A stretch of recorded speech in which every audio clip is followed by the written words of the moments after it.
Hey guys, and welcome to Let's Talk F1 2015, the year-round series where I'm doing aerodynamic analysis on all the race weekends. Today we're going to be looking at the Malaysian Grand Prix and what happened in free practice 1 and 2, and looking at any of the aerodynamic updates, and just generally talking about the car's performances ahead of qualifying and the race, and then making some predictions at the end. So we're going to start off with Mercedes first, the championship leaders, and we're going to look at what's new on their car. But first off, before I get to that actual car, just an interesting thing I want to get your opinions on. So Lewis Hamilton basically essentially made a Malaysia Grand Prix design, a one-off design for a Malaysian Grand Prix helmet, which was sort of green and the Petronas helmet. And obviously, if you know about the rules, the FIA have banned helmet changes now, so you have to stick with the same design for the entire season. And so he simply brought the modified helmet and just put it in his garage, just so people could see. He posted on social media. Now, I just want to know what your opinions are on the helmet changes. I frankly think it's the absolute stupidest rule they could have brought in terms of they could have brought so much more in, and that's the thing they concentrate on. It's sort of like Vettel put it quite nicely. I really like that he put it this way. He was like in an interview to someone, because obviously Vettel is known for changing his helmets. He said to an interviewer about the helmet changes, like, well, I guess that's the only thing they could agree on, really, because the FIA can't agree on anything else apart from a stupid helmet change, in my opinion. But let me know what you think. But let's get back to the actual action of this video. So looking at the Mercedes and the analysis of the Mercedes, not too much, to be honest, because obviously going to Australia to Malaysia, it's two flyaway races, so as well to China and then Bahrain coming up.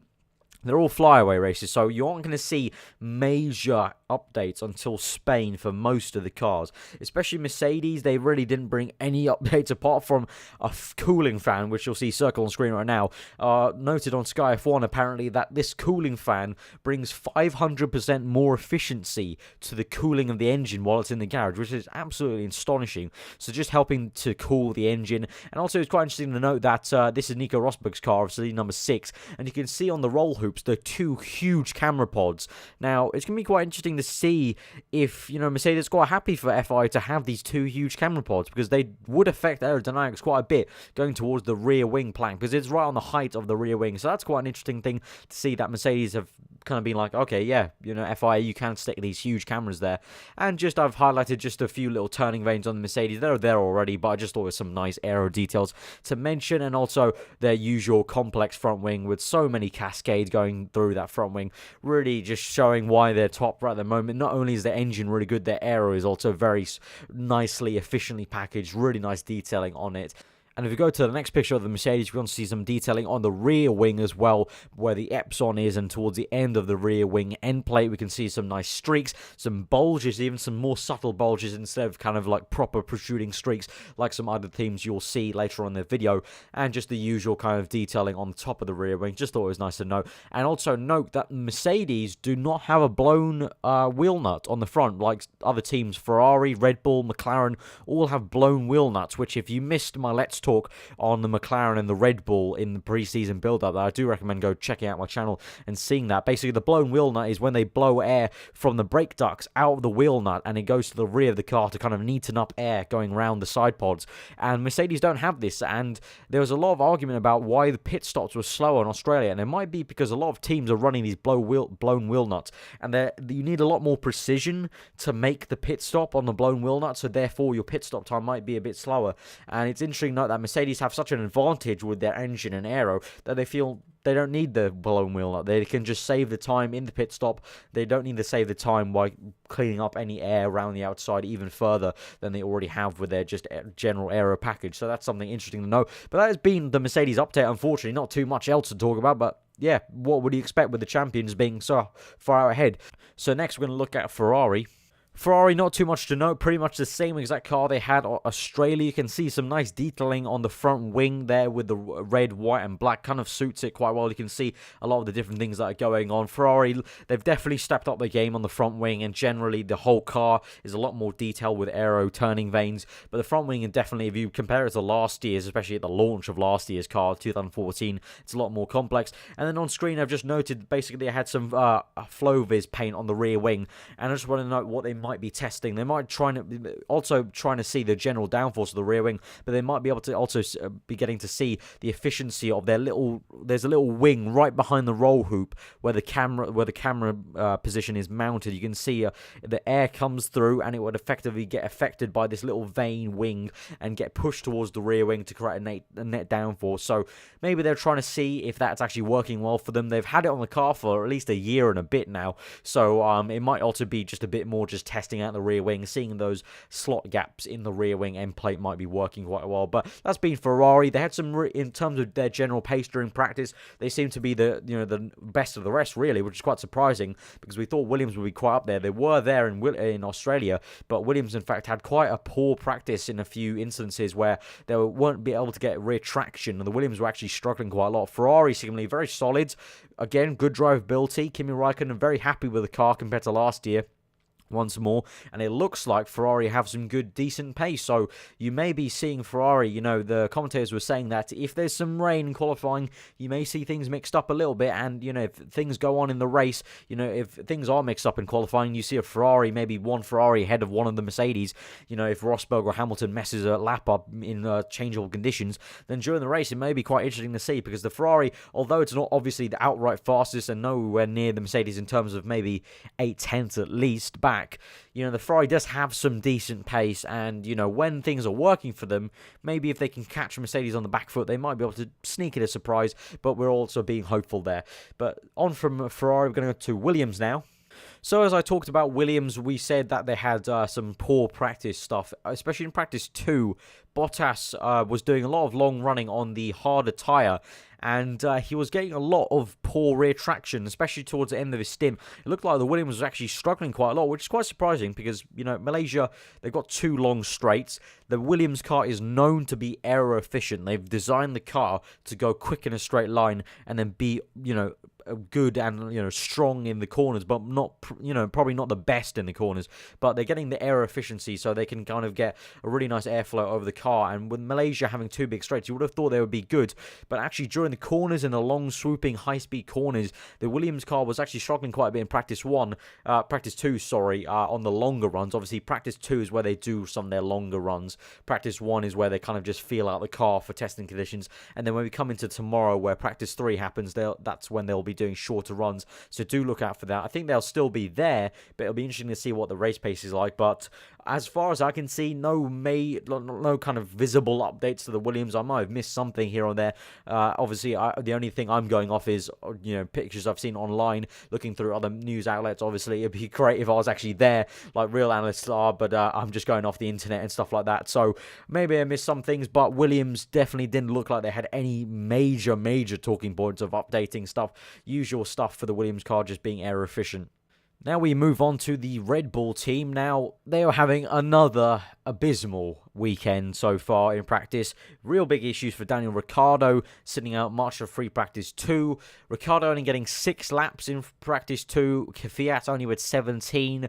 The team is really having some tension, especially with Renault. Renault saying today, reports that saying they are thinking of other options, and that one of the options may be quitting Formula 1. And Christian Horner saying if Renault quit Formula 1, Red Bull are basically quitting Formula 1 as well. And they'll probably get sold off to, rumours are saying that Audi would be the next best suitor to buy the Red Bull teams. But also Renault maybe buying Toro Rosso as a factory team. We don't know, but there are definitely tensions because there are war of words being between Red Bull and Renault. Adrian Newey, Christian Horner blaming the engine. Renault saying the chassis isn't up to scratch, which I don't know. It could be possible. I mean, Red Bull have a lot of downforce, a lot of aero updates, obviously being designed by Newey. You can see the front wing detail that I've highlighted in red lines on the right-hand side. So many wing flaps on the front wing, but that may be actually hindering them.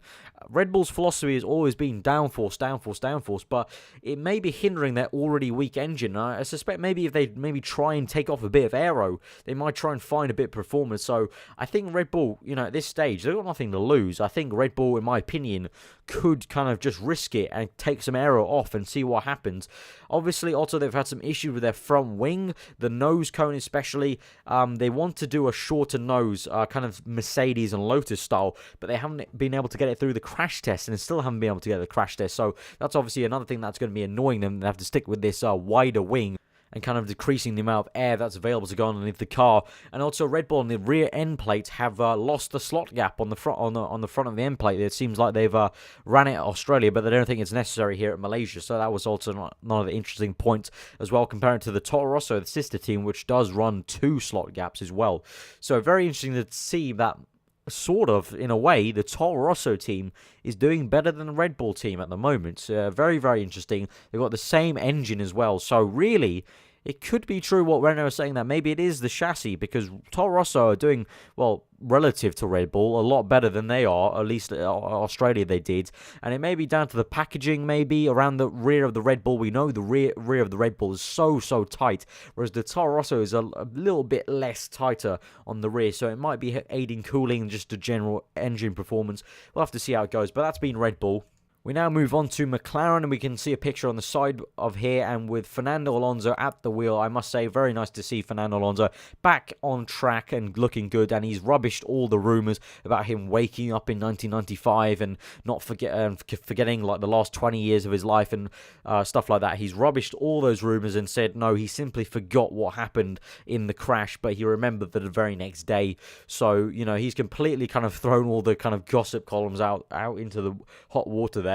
But getting back to the actual thing of the McLaren car, so I just wanted to note that they've got the blown wheel nut at the front, unlike Mercedes, but likewise with Ferrari and Red Bull, they've all got the blown wheel nut. But some nice detailing on the McLaren on the rear wing. They got these streaks, 3 streaks going upwards. You can see it going through the Hilton logo and onto the whatever that is, the Boncaf logo, and the streaks going up, and that basically allows the air to get funneled upwards, and you can see where it goes. It gets a net downforce because it's being pushed up, and you're pushing effectively the rear wing back down. And you can see some streaks also on the end. Those streaks are pretty much standard on all F1 cars. They're just to help air get towards the diffuser area. And just noted also the kind of detailing, the standard detailing on F1 cars these days. They've gotten so complex, and the rules are so restricting out on aero, unfortunately, that all the cars end up looking pretty much the same, near enough, in terms of all the little aero turning vanes and streaks they've got going on.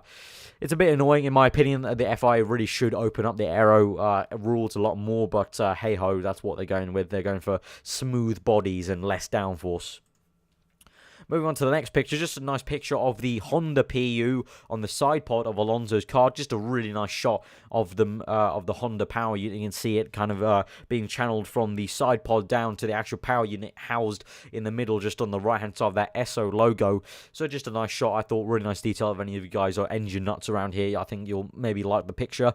Moving on to the next detailing, we've got a picture of the McLaren front wing. The same front wing they've ran the entire season so far in pre-season testing, but I just thought it'd be really nice. It was a really nice shot of the front wing, and you can see the similarities to the Red Bull front wing.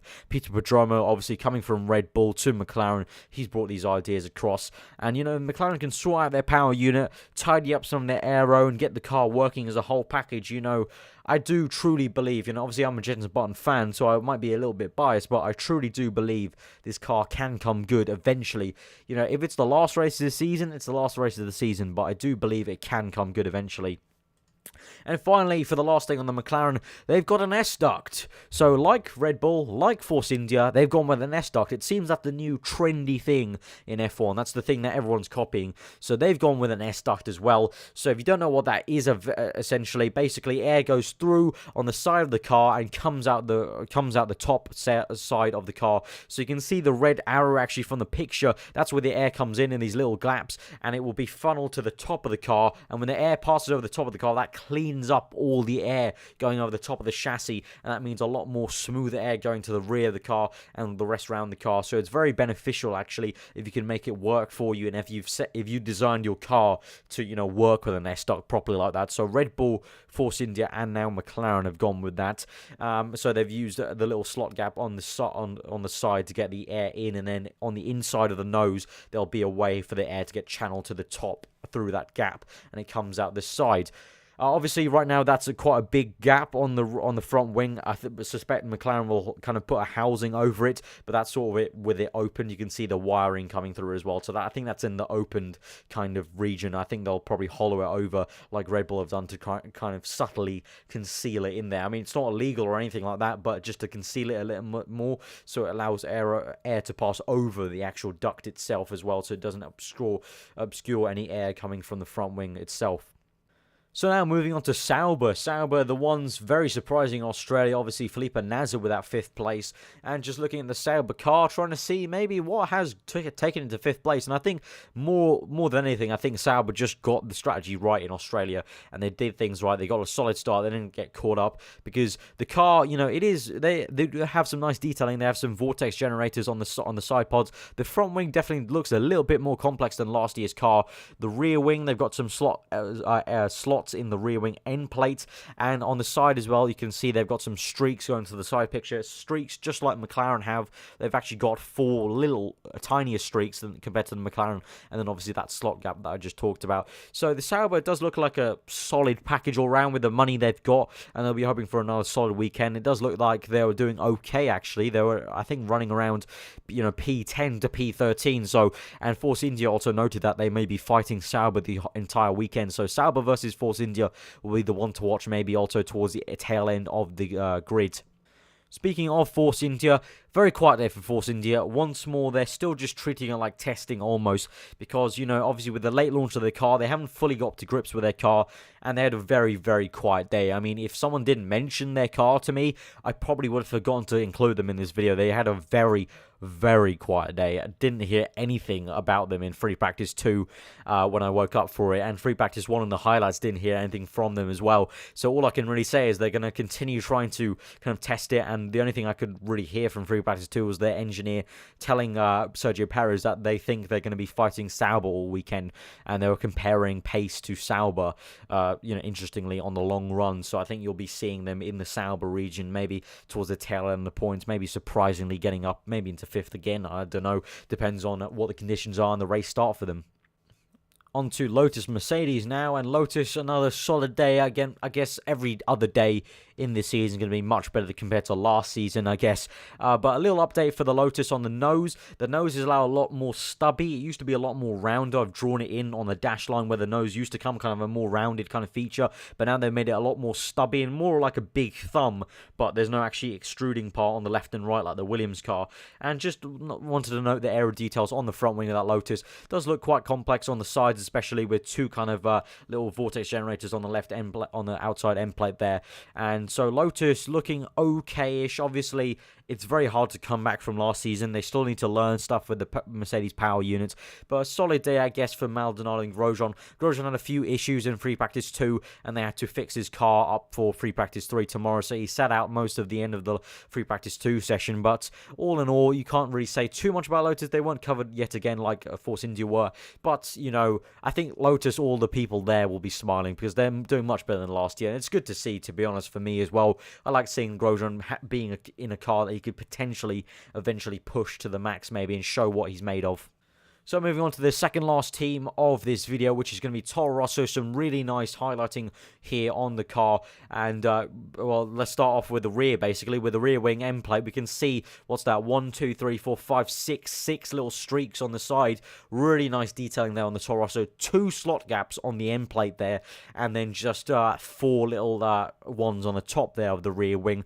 Lot of detail on that rear wing. Probably one of the highest detailing rear wings I've seen on the grid from the Toro Rosso guys. The side pods, really odd shape of the side pods actually. Sort of gets squashed in quite dramatically as it gets to that Renault sponsorship on the side. Really weird, odd side pod shape. They've got a huge airbox, so that might be helping cooling versus Red Bull, which have a small airbox. So this is sort of my theory that maybe Toro Rosso have packaged it a bit less than the Red Bull, and therefore they're getting better cooling and better reliability there against Red Bull. And just some nice detailing on the front wing. They've got a more complex front wing to last year, and just generally I'm being very impressed by Toro Rosso. They really have done a good job for being a sister Red Bull team. They are doing their own stuff, and they are, you know, kind of going away from Red Bull's philosophy in some areas. You know, Red Bull got rid of their slot slots on the rear end gap, on the rear wing, and Toro Rosso have kept them. So they're sort of going away in their separate ways with the huge airbox as well. So very nice to see, and I hope Max Verstappen this time cannot get retirement, and hopefully we can see what he can really do in that car. And so finally moving on to Manor Marussia, the final car. Eventually they got out in practice, so hooray for them. They didn't get out all Australia, but this time it looks like we will see them on the grid, thankfully. And they got out, and boy, their car looked very, very bland. You can see hardly any sponsorships. Yeah, it's kind of worrying. Maybe I hope they can survive with that little amount of sponsoring, and maybe once they get going, people will start to sponsor them. But very, very basic car. I was surprised to actually see a slot in the rear end plate there, so I guess that's pretty complex for Marussia. I was very surprised to see that there. The usual detailing on the top of the rear wing.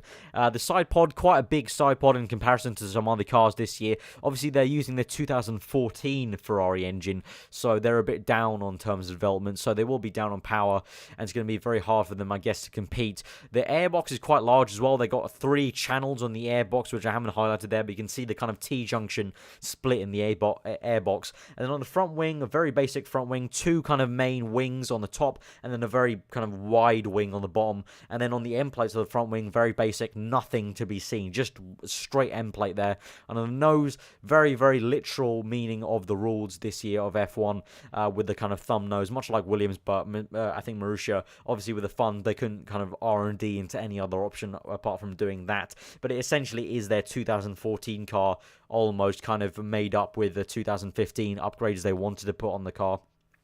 But that has been the end of Let's Talk F1 2015, the Malaysian Grand Prix. Let me know what you guys thought of all that. If you enjoyed it, if you found it informative, then do let me know. It's always great to know if this series is actually informing you guys properly about F1 and if you're learning new stuff. Do give it a like if you did learn anything new and did enjoy the video. That would always be appreciated. If you're new around here, then do subscribe for more videos like this. I will be doing them for every single race. So if you are a Formula 1 fan, I do suggest subscribing for more of these analysis stuff. And finally, let me know your predictions. I want to know your top 10. Put it in the comments. I may not reply to any of them, but I do love reading them to kind of see a general consensus of what my subscribers think what will happen in the race. So let me know your top 10, guys. That'll be absolutely great. I'm going to tell you my top 3. I think it's going to be, again, Lewis Hamilton coming in first place, Rosberg in second. And you know what? I'm going to give Kimi Raikkonen third place this time. I think Raikkonen is looking very tasty in free practice 2 on the long runs. And I think he can look after his tyres better than most guys on the grid for this race in Malaysia, which is a big factor, tyre deg. I think it might be a 3-stop. Maybe one team might have to do a 4-stop if they really get it wrong. But yeah, I think Raikkonen, he'll get up in the third place. But let me know your top 10. Give this video a like if you did enjoy it. Comment below what you thought. Subscribe new around here for weekly F1. I've been aarava. Hope you enjoyed this today, and I will see you guys next time.